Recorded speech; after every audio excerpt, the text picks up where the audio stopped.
Okay, it's going to be a light morning. So MJ and Jasmine are on the spot right now. Clearly, we were supposed to have 7 people, and we have 3. So we're going to make this informal and hang out.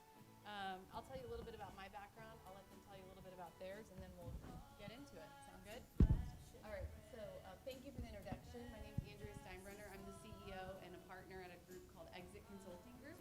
We're based out of San Diego, California, and we work with clients focusing on the transition of their business. It can include a transaction, not all the time. So we work in a lot of family business, closely held business, transition between inside sales. We can do third-party and strategics as well.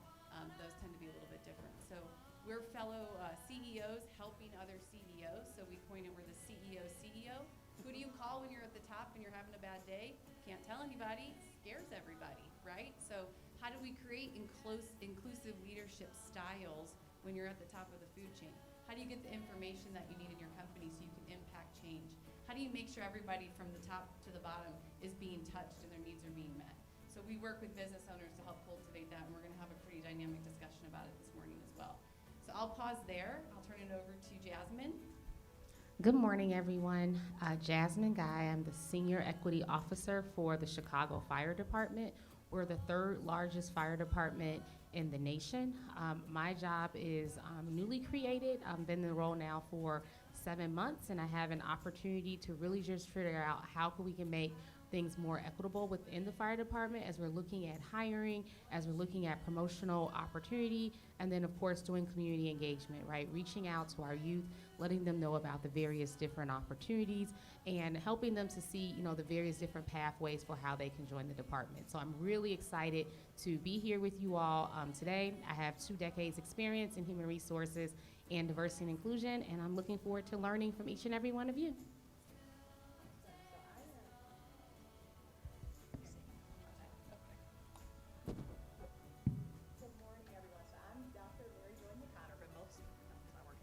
Good morning, everyone. I'm Dr. Mary Joy McConnor, but I go by MJ, and I am the founder and CEO of Inclusive Excellence Consulting.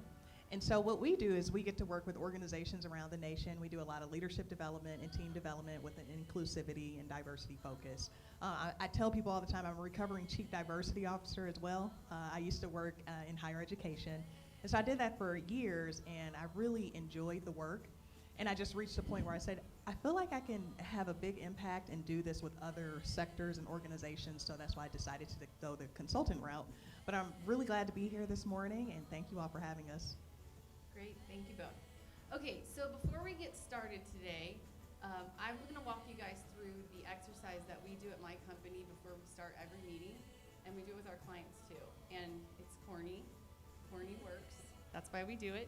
And it's funny because if we miss doing it, people stop us and they back us up to start it. So it's a 4-point check, and I'll have you guys do it with the people at your table. But you're going to go around and you're going to say, how's your head? And you give 1 or 2 words, right? You can't say good. You can never say good. Everybody says good, right? How's your head? How's your heart? How's your body? How's your spirit? And we ask those questions because it immediately breaks down walls when you're about to communicate. And what we're up here to talk about this morning is how do we break down walls to have impact? How do we break down walls to create efficiency in our business? How do we break down walls so we connect on a human level? Because that's when we tap into our higher purpose. So take a beat, go around, everybody answer, how's your head? How's your heart? How's your body? How's your spirit? We'll check back in 5 minutes. You can have it. You can all have it. So, let's see. How's your head? Tell me. Glad to be here. Really? My head is right. So that's good. Considering how we got up on the stage. Right? This is hilarious. How's your heart? Giving.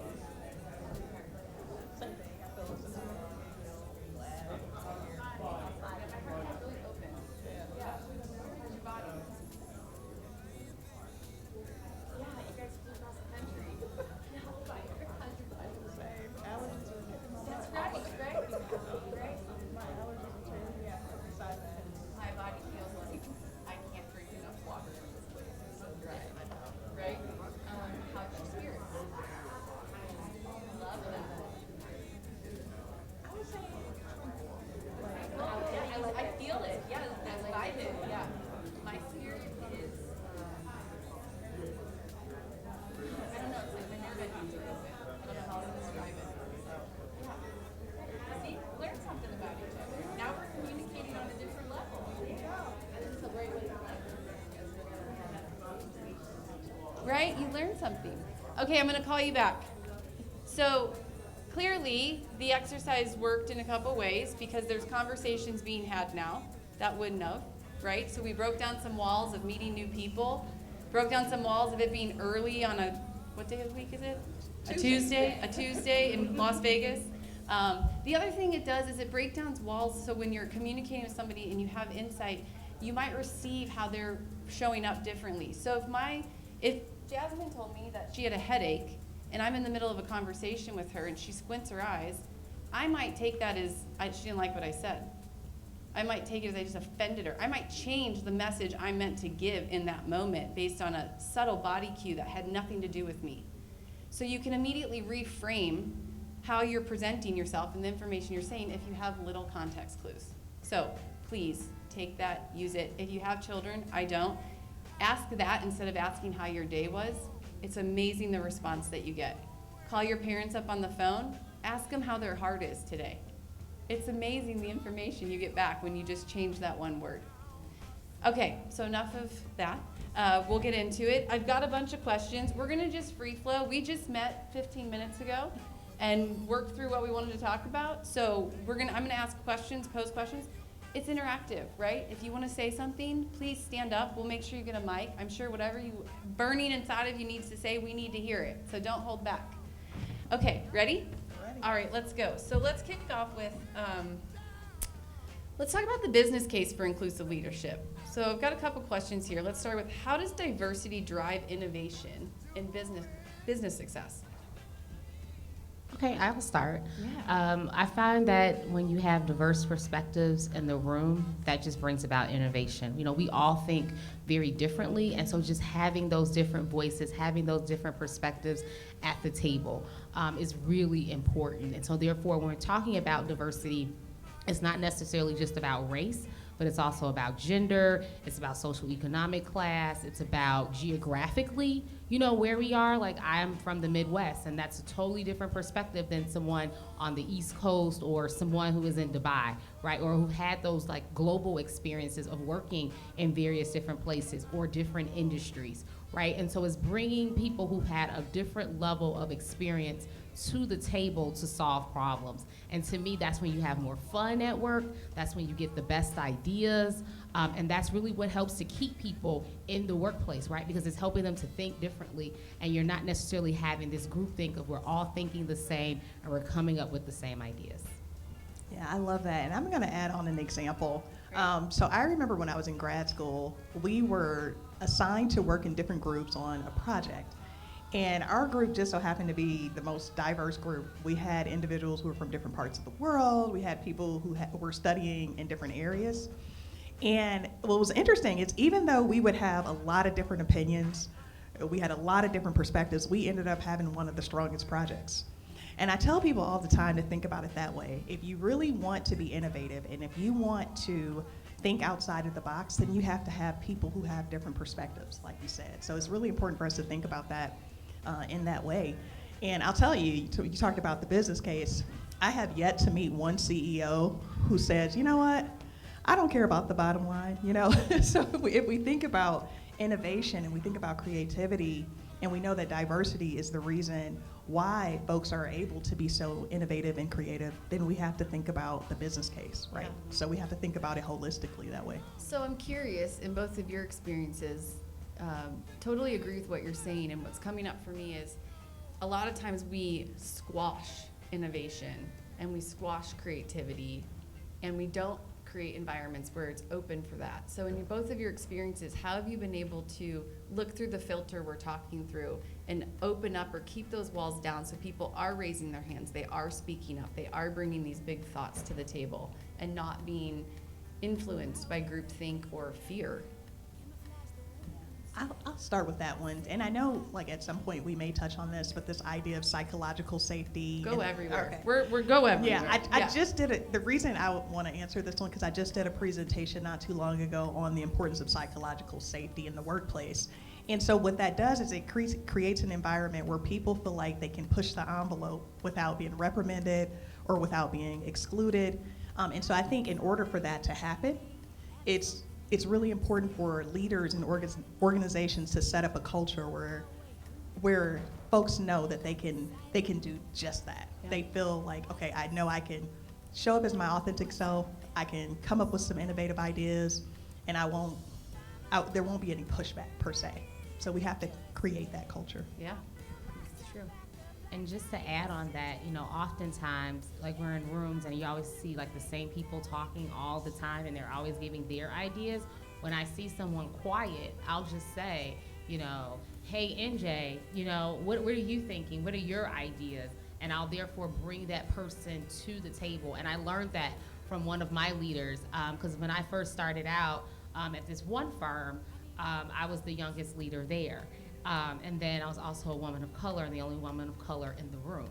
And so I was representing so many different groups, and I didn't know when it was appropriate for me to speak and when it wasn't. And so sometimes people say, Jasmine, I really feel like you have an idea in your head. You want to share it with us. And I said, actually, I do, right? And it made me more comfortable to the point where I would now start off saying, I have ideas, I want to share them. And they're like, okay, girl, be quiet. So I think that oftentimes we have to invite people to help them to feel like they do belong and to feel like the environment is psychologically safe. And then always, I welcome people's ideas and I thank them for their ideas, even if I'm not going to use their idea at that time, right? But then if I do notice that we're going to use the idea maybe 6 months later or something like that, I'll bring it up in the meeting. MJ brought up a really good idea 6 months ago, and 6 months ago it wasn't appropriate, but now where we are in this phase in the organization, it is. So thanks again for that idea. Let's move forward with it. Great. That's awesome. Yeah. I think while you guys are talking, some of the things that have come up for me as well is, as leaders, we're guilty of always just solving the problem for everybody when they come to us, right? How many times in a meeting is there a pregnant pause and you let it just stay quiet? It's almost like our instinct as leaders to fill the gap, but when we fill that gap, we actually quiet the innovation in the room. Because the minute we speak, everyone says, okay, let's do that. They don't even know that they're doing it, right? Sometimes they do, actually, but they don't know what to say. So I think that's a really good point about asking and creating the space, because as leaders, if we create the space, they will come and meet us there. The other thing that comes up for me, the word is just curiosity, right? So we have people in our businesses, in our lives, we're all really different. We don't always stop to be curious about why. We're almost uncomfortable to ask why. And we can break that down in our businesses too. Tell me why you celebrate that holiday. Tell me why you have that tradition. Why is that important to you? That's what makes us human.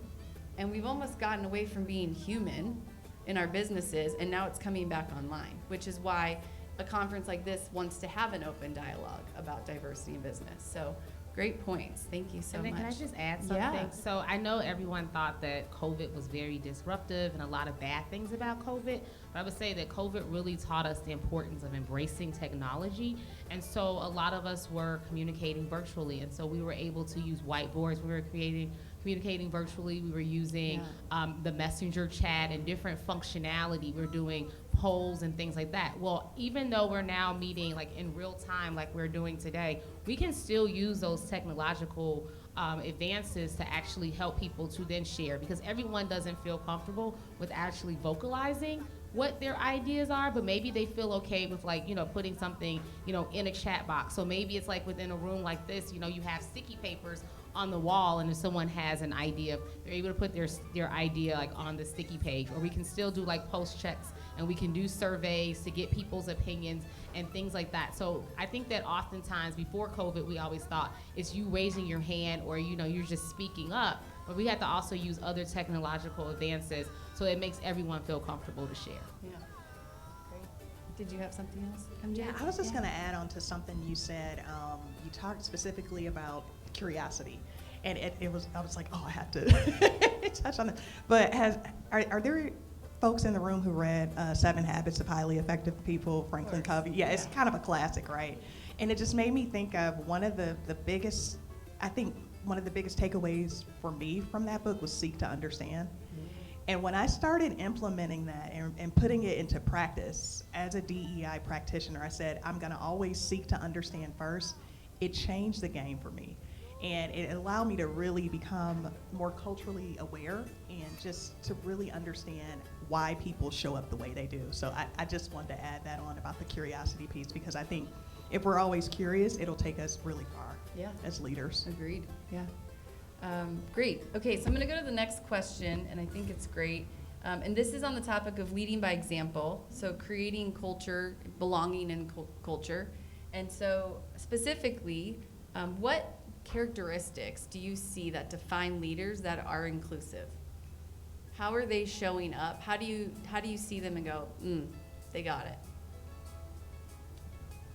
For some reason, I just keep leaning into this authenticity piece, because sometimes I think as leaders, we feel like we have to show up in a very specific way. And I think folks need to see the human side of us. So we talk about the business case for diversity and inclusion, but also there's a human case for it, right? And we have to show up in a way where folks feel that they can connect with leaders, that they can show up authentically themselves. And if we model that, then they're more likely to show up authentically as well. That's great. Yeah. And in addition to that, I would say that inclusive leaders are very good listeners. I think that oftentimes people are so quick to figure like they have to like respond, and sometimes they speak before a person actually completes their thought, right? But just someone who is really like reading the room, someone who is really listening and in tuned, and then, you know, comes back and actually asks questions, right? Ask questions, like you said, seeking to understand, right? Ensuring that, you know, I heard you, so I'm gonna repeat back what I think I heard you say to ensure that we're on the same page. And then we actually therefore agree what are the next steps together, right? So it's really showing that we are collaborating, right? So being very collaborative, like in this process as we're engaging in dialogue. And then also just the person just knowing that, you know, we have open door communication. We may not always agree, and we can agree to disagree, and we can do that, you know, respectfully as well. And I kind of really learned those tenets through Crucial Conversations. So if you haven't read the book, read the book, because it really helps you in terms of conflict and to be more inclusive. It allows you to also be a little bit more authentic in how you show up as well, because of course you can flex your style to be the person who you really want to be, but you can still kind of follow some guidelines to kind of really remember when you are having that dialogue. Great. Thank you. Yeah, it's really good. Okay, so you kind of touched on this earlier. You threw it out there, but we didn't talk about it. How do you create psychological safety inside of teams, inside of companies, inside of conversations when you're meeting people? We did a little bit of it when we started, right? But how have you seen that play out? How have you coached people and implemented that in your own best practices? Yeah, so it's a lot of different ways. And structurally, I know a lot of different organizations are structured differently. So you may have a whole HR team, whereas you may have a company that's much smaller. But really, it starts with leadership. And I always say, anytime you want to implement something within an organization and you want to change a culture or you want to create a certain type of culture, you have to start with leadership, modeling this idea of we want our employees to show up and know that it's safe to bring your whole self. It's safe for you to share your different perspectives. It's safe for you to share your different views. And so that's why I say it's always important to start with leadership anytime we're talking about building a culture of inclusivity and psychological safety. Mm-hmm. I always like to go back to the organizational strategy. So I always look at what is the mission of our organization, what is our vision, what are we trying to accomplish at the larger level, and helping everyone to understand that. And then I bring it down to our division or our departmental level and say, you know, this is our mission, this is our vision, this is what we're all working towards in the next 5 years. And let's talk about how each and every one of you are the glue to ensure that we're able to bring this strategy to life, because you're all important. And so because you all are all integral part of this process, right, then it's important that you show up and that you contribute and understand that you do have a space to do that, and that I respect you as a professional. That's why you were hired here, because you are talented, you are capable, and so therefore it's important that you bring your whole self to work in a respectful way and that you actually contribute. And I think that when you continue to have those reminders and that dialogue, It allows people to see, you know what, we do foster innovation. My opinion does count. There's a reason as to why I'm here, because a lot of times people can't connect the dots. They only see what their small part is. But I tell people all the time, like, the janitor is the most important person in this building, right? Because I need the lights, I need the facilities, right? That person also knows who's coming and going, who got the bucket, right? And so I'm looking like, am I next? What you know? And so, but it's important that we also show everyone how they add value, and I think that also helps with the psychological safety as well. Yeah, it's great. So on that same line, I'm just looking at my different pondering questions here. Where do you see bias show up in companies? Where do you see bias show up in leadership and in teams? Everywhere. I was gonna say that same thing. Can you let's give some examples. Let's get a little vulnerable here. Oh, okay. Psychology background. So my undergraduate degree is in psychology, so I tend to nerd out here just a little bit. The thing about bias is every single person on the planet at some point is going to exhibit some form of bias. The reason why is because the way our minds function, right? Because there's so much information coming at us all the time, we want to put things in categories quickly. And with that, sometimes, bias shows up. So that's why I think it's really important for us when we are in situations where we're engaging with different people that we have to go back to the seek to understand piece. And with bias, it's one of those things that you can learn how to check your bias, if that makes sense. You can teach yourself how to make sure that when you are seeking information, that you're seeking information holistically and that you're seeking it fully, so that way you can avoid those certain biases. Because otherwise, we'll just be quick to categorize things and want to say, oh, this person's from that country, so they must like this. Or this person is from this particular neighborhood, they must have had this experience, right? And so it's important for us to make sure that we recognize that it's there. Yeah, I got a great tip on that. So I pull in an executive coach with a lot of my CEOs I work with because they need it. I need it. I have multiple ones. And she gave me this great tip a couple weeks ago. We were working with two brothers. And she said, when we sit down, because we have bias, you're going to listen with a pen.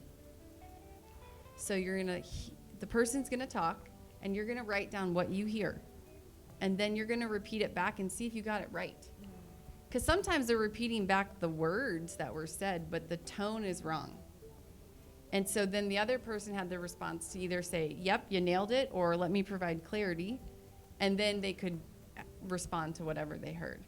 And I thought, what a great tip of breaking down bias inside of our companies, inside of my marriage, right? So let's just go there. Like, my husband would love if I listened with a pen a little bit more often. So I thought that was a really cool tip, and I think it's speaking exactly to what you're saying. And so how do we figure out ways to do that, right? Because we can talk about it and we can exude it and want it, but like, what tips can we give? And that just came up for me while you were talking. So Yeah, so a couple firms ago, I used to do something called like inclusive nuggets. And so just sending like tips like once a week, because we understand that we all can only digest like so much. So yes, you can go to unconscious bias training. You can go to inclusive leadership training, and that's great, right? You learn about a bunch of like different theories and different types of biases and what have you. But it's like, okay, great. Like, how do I put this back into practice? And am I going to really remember everything that they shared? Really, I'm not. But I got a certificate in my office. This is great. And so after you get back to your office, I'm going to send you tips, right? And there's going to be like in micro size things that you can actually apply in the workplace. So I'll give you like some examples. So some examples would be, of how to interrupt bias. If you notice that there's someone who's always interrupting someone, as we're having a meeting, it's saying, you know what, MJ, I really respect your opinion. This is really great. However, Andrea actually brought that idea up, 15 minutes ago. So kudos to Andrea. Hey, maybe you two should collaborate on this idea. And so I'm not embarrassing MJ. I'm thanking her for her contribution, but I'm actually interrupting her and bringing Andrea back into the fold, who's thinking, I just gave that idea 15 minutes ago and she stole it. And now I'm giving them an opportunity to now collaborate. And so that's just like an example of like how I would give those types of nuggets about like how you can de-bias the workplace. Also when you think about like recruiting, right? Thinking about let's have a diverse panel who's actually interviewing. Let's also make sure that our candidate pool for who we are interviewing are actually diverse. And let's take a pause and stop and ask ourselves, like, do we have enough women that we're interviewing? Do we have enough people of color? Let's talk about generationally. Let's talk about like years of experience. And let's pause on interviewing until we actually have this strong candidate pool that we're actually looking for. And there have been instances where as leaders, we have to challenge ourselves in us wanting to hurry up and hire someone because we're like, oh my God, but we really want to hurry up and hire. We have so much work that has to be done. But if we really want our leadership team to truly be diverse in all spectrums of the diversity then we need to be very intentional about going out there, recruiting individuals who represent these various different pockets and then actually interviewing them. And so those are just some tips that I would share, and then we would actually put them into practice. And then as a leadership team, we would get vulnerable and we would talk about, like, how did that make us feel when we actually put that into practice? Or what changes did we see on our team or through our client work? Let's bring it back to revenue. Like, how much more money do we think we made because, we did these small little things, right? And so we would have these conversations that also then encouraged other leaders to say, okay, I'm going to step up. I'm going to try these different things because, again, it's going to put more money in my pocket. And I think that also sometimes when you're in a revenue generating environment where people work on commission, in this particular environment, I was in a commission driven environment, then it really meant something to people. And so we talk about that business case, talked about their pocketbooks. Yeah, that's when people really come to the table, right? I've never met anybody who says I want less money. I haven't found one yet. You won't. Especially my employees. And they deserve more money. Okay, so I'm going to jump down. I think this one's really interesting, and we were talking about it a little bit beforehand. Integrational and intersectional leadership, so embracing differences. How do you see different generations showing up, and how do you manage between that? Hot topic. Okay, former higher education professional, like I said. So I'll tell you all, out of all the topics right now, multi-generational diversity is probably one of the most requested topics that we get. And here's why. So we have, I want to say about 4 different generations in the workforce right now. So you have baby boomers, Gen Xers, millennials, and Gen Zers. And oftentimes each generation has certain traits and characteristics just based on their lived experiences, how they grew up. Right. And I'll tell you, I went to a mentoring event in Memphis recently, and there was a young lady who came to my little table. It was almost like a speed matchmaking mentor. It's hard to describe it. Think of speed dating, except it's young people trying to find a mentor. So they're going to different mentor tables. Oh, cool. Yeah. And it was done by the Memphis Business Journal. And so she came to my table and she said, I really want to talk to you because I know the type of work you do. She said, as a young professional, a Gen Zer, I feel like the workforce hates us. She said, I feel like they hate us. And I asked her, well, tell me why. And she said, well, every time I pull up an article, or I read something, I'm always hearing about how Gen Zers are lazy or Gen Zers don't have work ethic and they just don't like us. And so I explained to her, I said, first of all, every generation went through that. As an older millennial, they didn't like us, initially when we entered the workforce. And I said, but I do feel like you all bring a lot of great traits to the workplace because you all do set boundaries. You all do prioritize mental well-being and all of these other things. And I said, what typically happens is the workforce evolves, right? And so don't feel like that you cannot show up as your true self. Now, there are certain things that you do have to adhere to. I mean, any organization, you have to follow policies and protocols. But just know that, like, we're evolving in a good way because of some of the different things you all bring. So it's just a very interesting time, I think, with all the different generations in the workplace. And I think it's up to us to make sure that we're creating an environment where folks feel included, and they're still, like I said, following protocols and processes and stuff like that. But we have to be very mindful of the words we use when we're interacting with different professionals, especially because I could tell that really lands. She took that personal. It lands, right? yeah. So in my line of business, where we see it a lot, is we have lots of generational shifts happening in families, and similar to the workforce too. But the older generation will have the bias that they just don't get it. They don't know, they don't get it, they haven't put skin in the game, they grew up in the business, they've only had my credit card, which is all true, right? It's not untrue. then the next generation is like, they raised me like this. What am I supposed to do? Not be raised by my family like this? So as leaders, we project out, we reflect back what we're projecting out, right? So to your point, I do think there's bias out in the marketplace right now on this younger generation workforce. And my response is, this is the workforce. So what have we done to create what we don't like, if we actually don't like it, or are we just being curmudgeons? And what do we want to pull out and cultivate, like what you're saying? So I think it's really important. And the fact of the matter is, baby boomers are on their way out. I'm sorry for baby boomers in the room. They're aging out. We can't help it. Nobody actually makes it out alive. No one's done it yet, right?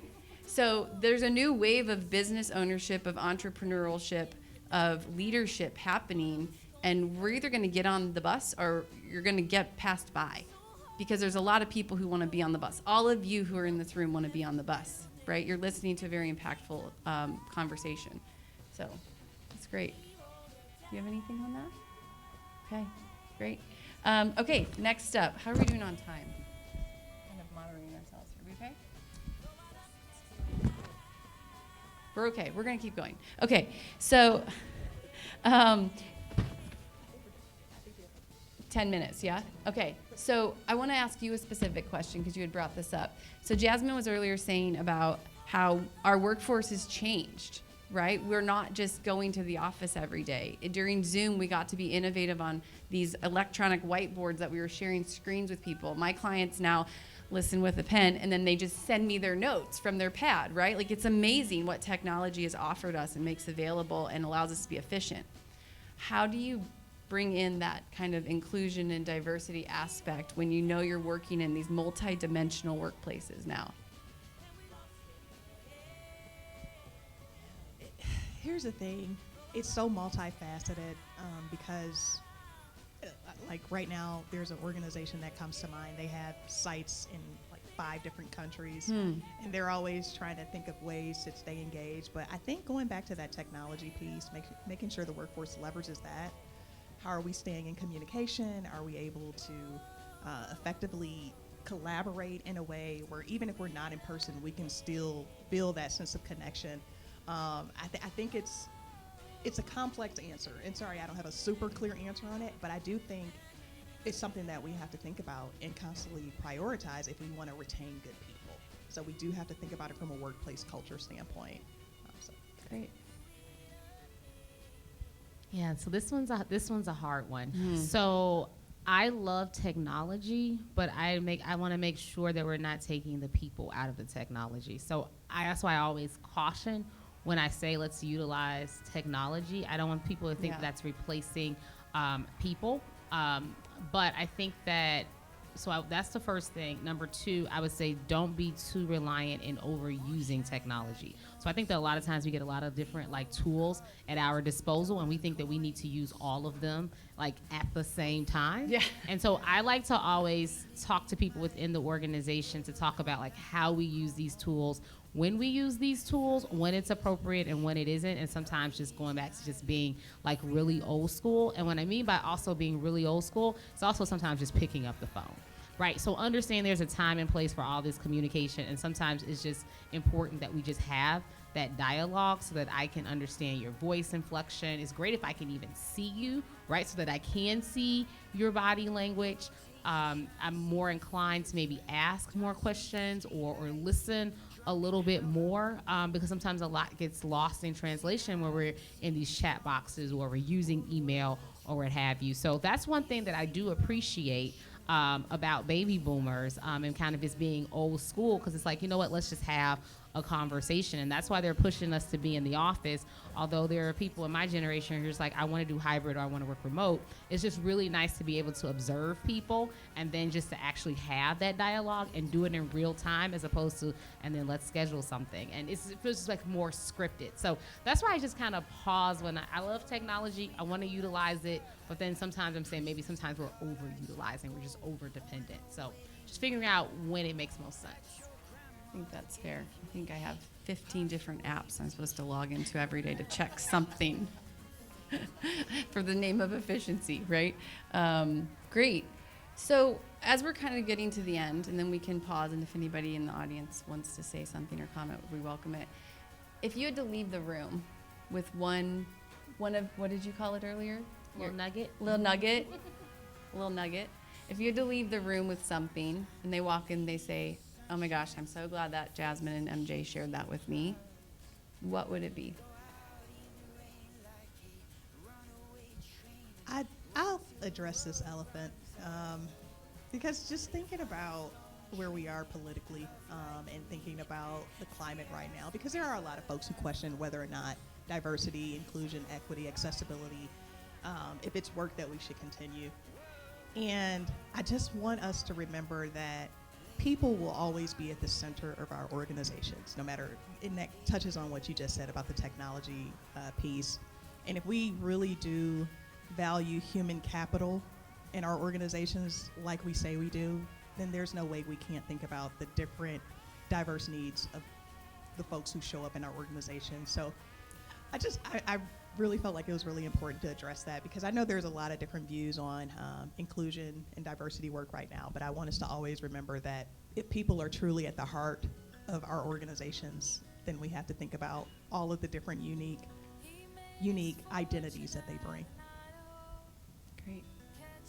And then just to build upon that, I don't call it diversity and inclusion. Actually, I stopped calling the work diversity and inclusion maybe about 7 years ago when DEI wasn't really a threat, but I call it culture transformational work. And so I always say we all want to leave our organizations in a better place than when we found them. And if we want to do that, then we need to make sure that people feel like they are included. We want to make sure we have diverse perspectives. We want to ensure that there is psychological safety. We want to ensure that we do have allies who are advocating for people, who are speaking on their behalf even when they're not in the room. And we want to ensure that we have opportunities for people so they're able to realize their full potential, so that we can, really drive revenue in our organizational goals. And so that's really why I call it culture transformational work. And if you really think about that, therefore that is the business case for diversity and inclusion. Great, thank you. Yeah, a little on that one. I'll end it with building upon what you two just said. As leaders, we're called for impact. At the end of the day, that's part of our purpose. Maybe not our only purpose, but it's a big part of our purpose. It's why we put ourselves out there. It's why we risk so much. It's why we sit up on a stage and talk about ourselves in front of a bunch of strangers. We're meant for impact. And I think the way we get that is leading with our hearts, understanding that we're in the business of humans, no matter what. No matter if you have a manufacturing plant where you're making sticks of gum, or you're doing really high-touch consulting, or you're running major departments at one of the biggest fire departments in the country, it's all meant for impact. And the way we show up with our hearts is the way we're able to impact. Yes, processes have to get followed. Yes, safety measures have to be taken. Yes, we need to put money to the bottom line so there's cash in the business. All of that comes when we show up as humans. When we show up to be impactful, it all else falls into place. So I think in the spirit of inclusion and diversity and opening up ourselves to what's out there, if we're leading from that human element, it's all available. It's when we start leading with this thing up here, we start building up walls, and all of a sudden weird behaviors happen. And then our employees aren't acting right. And then our spouses aren't happy at home. And then our customers are grumpy, and you can see the whole thing, right? So I think that's what I would leave you with. All right, so on that note, if anybody has anything to say, stand up, shout it out. Otherwise, you're free to fly, butterflies. Great. Do you want a mic? You can pass it around. Got a bunch up here. Can we get her a mic? Thank you. You should have a mic. Hello. Yes. Okay, beautiful. Okay. You had a question? Right here. Back here. Thank you very much. Is this on? No. My name is Terry, and I'm a baby boomer. And so I'm so glad you brought up that issue about the multicultural generational workplace. I was making notes about that earlier. So what I would like to to hear from either any of you on the panel about your thoughts of how to keep it as low bias as possible in the workplace, because like you said, I mean, it's so true, there are biases that our generation has about the Gen Zers coming in, or the Gen Zers thinking that they're hated. That could be true to the extent that they come in and with higher salaries doing less, with the baby boomers having to train them. Maybe that's where it comes from. Whereas the leaders have the role of balancing all of that out. I've been a ghostwriter for 25 years, and I have written books for so many people who have rags to riches stories, and they are creative well into their 80s. So we're not on our way out. We shouldn't be on our way out, because there's a lot more in us with the right environment. So it seems as though leaders in corporate America can make a space where our wisdom is used, our communication and our creativity is used to the extent where the younger people coming in are not just there to learn quickly from us, gain more money, and then we're shifted out the door. Yeah. If that makes any sense. Yeah, I'll address it because I appreciate the check. So you're right, and I speak with a lot of groups of CEOs, and one thing I tell them, and they're all working through transition, is your brains don't turn off. To your point, Terry, so thank you for bringing it up. Your brains don't turn off. Your innovation doesn't turn off. Your intelligence doesn't turn off. It's just retooling it in a way that it can be that much more productive in the marketplace. So the way we address it when we're dealing with multi-generational shifts is we say, you want to go to the next thing? They say yes. We say, they're your future. So how do you empower them to figure out the solve? Let them move into that innovative space and play mentor over here and let them bring the solution to you. Because you chose them as your future. You hired them. So why are we making it hard on them? Right? And I'll add on to that too. There's an organization that I saw, they developed this program that I thought was really impactful, where they were very intentional about pairing colleagues with each other to like kind of cross mentor a little bit. And so it's interesting because, you know, you'd see people become work besties, literally like a 25-year-old and a 65, you know, different ages and different backgrounds and everything. But I think that can be very impactful too if we're intentional in making sure that there's this cross collaboration across generations too, where, you know, maybe someone's learning about technology and then maybe a younger person is learning about some you know, impactful ways to handle something. So I think we have to be very intentional with that too, and that'll kind of break down some of that bias. That's great. Okay, you want to take us home?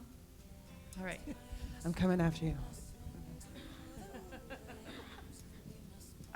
So for those of us that are seasoned, I'm going to say seasoned, so the last 30 years, about the last 10, I've noticed that companies are training less and less to almost nothing.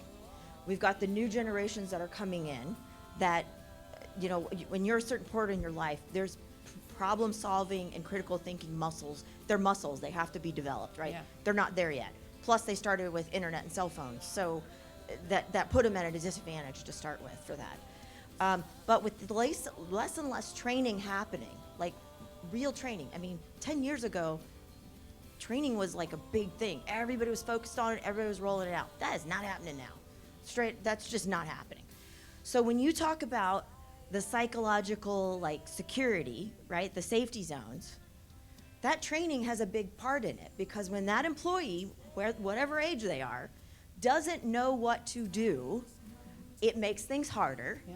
They don't like what they're doing because they're getting stuff thrown over the wall to them, and they don't know where to start. So guess what? The younger generation start job hopping, right?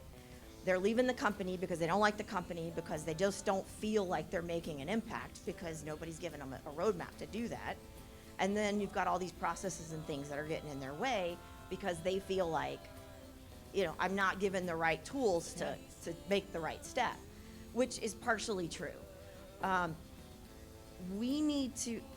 are we going to address the root cause of some of that, which is we got to train our people, right? So, I've been trying to push that with all the groups that I'm working with and consulting, And, I tell business owners when I sit down with them and they say, well, where do I start? And I'm like, okay, I got 3 words that'll probably reduce like 60% of your problems. It's called train your people, right? Because then you got retention, everybody knows what they're supposed to do. They take care of their customer because they're happy and engaged.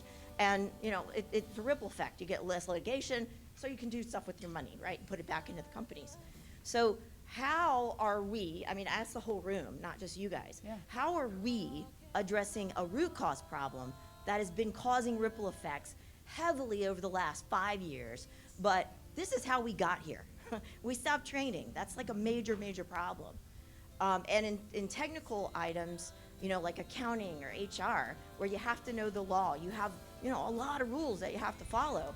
If you're just throwing stuff over the wall to anybody, no matter what generation they are, it's going to be tough for them to stay engaged. Yeah. So do you have any ideas of how, and if you are consulting your teams, that you got to go back to the basics, it's KISS, keep it simple, stupid, go back to the training and say, this is where you start, so that you give them the right footing, whatever generation, to go to where we want to be? Is that part of your consulting process? I'll tell you, professional development is always going to be one of those areas where I encourage organizations to invest. And there's a few reasons, like, we often hear about, well, we don't want our efforts to be perceived as performative. We don't want our people to think that we're not sincere and we don't care about them as colleagues, right? And I'm like, well, if you really want to show your people that you're invested in their success, there's no better way to do that than providing professional development opportunities. And so it can look a lot of different ways, but you're absolutely right. I think that's always going to be something core that we have to do as organizations. And I'm all about, sometimes you just have to show the numbers and the data.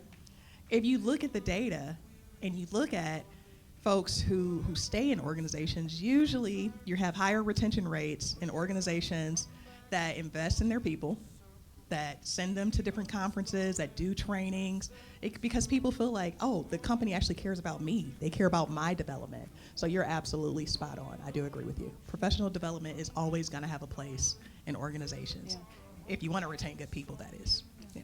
And then also, I would just also encourage people to empower your people to invest in themselves. So yes, I do believe that it is partially the responsibility of the organization, but as a professional, it's also like my responsibility to develop myself. And so giving your people, I guess, the tools that they can develop themselves. So whether or not it's giving them access to LinkedIn Learning so that they can learn different things, or providing different tools so that they can learn, but also just empowering them to come up with ideas on how is it that they best learn. Because now we start talking about neurodiversity and understanding that people do learn differently. The traditional ways in which corporations use to train people may not be applicable. And so maybe it's just having a budget just to say each employee has $2,000 per year. You come up with your own educational plan to sell me as to why this would be beneficial for the organization. Because maybe it's for me just to have an opportunity to be on a TED Talk, right? Which is different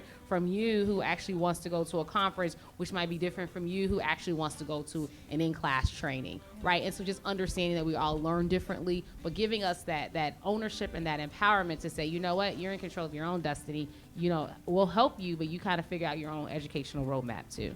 I love that. But it comes down to investment. We have to be willing. Invest. Still have to invest. We have to be willing to invest in our people, even if, no matter how that professional development looks. Yeah, and I'm a big fan. Is a lot of times I think we're missing it in our firms because we don't know how to do it. Yeah. So there's lots. You've got consultants all over the room, right? In whatever discipline you need, don't be.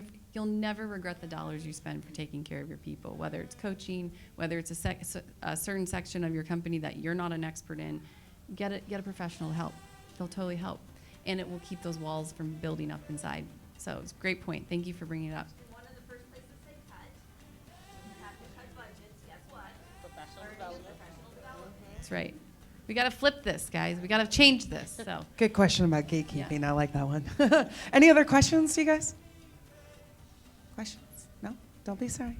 All right. All right. We can fly. Gorgeous. All right. Thank you. Thank you, ladies.